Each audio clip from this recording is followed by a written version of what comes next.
when they are ripping apart our families. What they are doing is an assault on the First Amendment.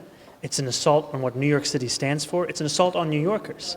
And there are far too many of our neighbors who are being pulled from their homes right now, and we don't even know where they're being taken or why. And this is unacceptable in this moment, and we need more of our leaders to fight, not just simply sit in silence and hope that this attack will end. So, where do you think that Mayor Eric Adams went wrong? I mean, you've confronted him on various times, and I saw you go into Mario Cuomo's house, and so you're one of those guys that wants to confront and get to the bottom line. Yeah, I'm a New Yorker, and New Yorkers are a people that we want answers to the questions that are being deflected. I think Mayor Adams went wrong when he started to take almost every option to make the city more expensive. He ran as someone who would champion the working class of the city. He ran as a son of the outer boroughs to deliver the dignity that the outer boroughs had been denied. Then he got into office, he raised the rent on more than 2 million people. He raised the water bill to the highest it's been in 13 years. He supported Con Edison when they asked, do you want to support our application to raise energy, gas and electric by $65 a month? It seems like he has chosen real estate and corporations over the working class people who put him in that position at almost every opportunity. And our whole campaign is about making this city more affordable. It's about honoring the promise he made those New Yorkers 5 years ago. So I got to ask you this. The complaint is in the city of New York and in Upper Manhattan is that a lot of people that have lived here all their life, they can't get the help that the immigrants have gotten since, the minute they stepped on New York City. What do you tell those people that have worked here 20, 30 years and can't even get food stamps, yet other people come from illegally, if I might say, and they get like we say, the 9 yards? I would say I understand their frustration. I understand their feeling in this moment because of the fact that there have been many promises made to them over many years that have been broken. And the city has a responsibility to honor that promise both to people who arrive here today and people who've been here for generations. And right now we're not seeing it interested in doing so. And what's so frustrating to me is that people are making a lot of money off of this moment. Eric Adams, when he's given out these are contracts of more than $400 million, no bid, going directly to one company, and they are making hundreds of millions of dollars on providing these services.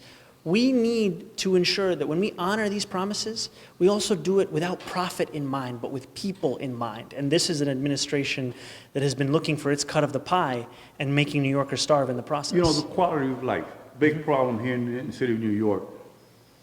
What your thoughts on that? What do you think your plan? My plan is to deliver a quality of life that New Yorkers deserve. And I think at the core of that quality of life is that you can afford this city that you call your home.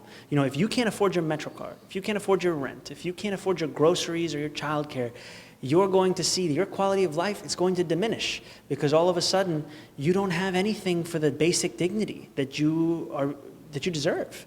And I think that's at the core of delivering a higher quality of life. And then I also think fully funding city services. When you ask New Yorkers quality of life, many people talk about sanitation, a street being dirty. We have an administration, we have an administration that has cut back on the number of garbage cans. It has cut back on the number of routes. That's right. Obviously, it's going to be a dirtier city if you don't want to pay the sanitation workers who keep it clean. So these are the things we have to do. And the beauty of it is it's not rocket science. It's very straightforward. But we've had an administration that has pursued every other agenda except for working class New Yorkers. Lastly, listen, no bail. Are you in favor of it or against it on a congestion tax? So I am someone who has supported bail reform, and I've supported it because I believe that there should be one standard of justice. If you are a New Yorker who is very wealthy and you commit a crime, and you're a New Yorker who's very poor and you commit that same crime, you should be treated the same. But the standard of bail that we've had is that the judge will set $100,000 bail. If you have the money, you pay it, you go home. If you don't, you might go to Rikers. And I think we need to have the equal setting of that standard of justice.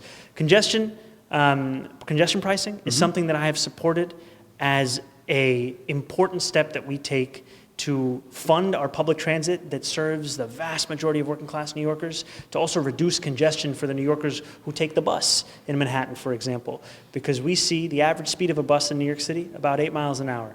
In the middle of Manhattan, if you're lucky. If you're lucky. In the middle of Manhattan, 5.8 miles an hour. That's you and me walking down the block. That's how fast that is. And we've seen that this tolling program has reduced that congestion, increased the speed of those buses. The other thing, though, is I launched a campaign in the State Assembly last year called Get Congestion Pricing Right. I said that in order for this to be the most successful program, it had to be coupled with immediate investments in bus service. So New Yorkers felt like they were getting something for this new cost. Which they haven't. And that is something I continue to fight for, because if we want people to feel this, it can't simply be a toll, it has to be a transformation. Good luck. Thank you, sir. I appreciate it.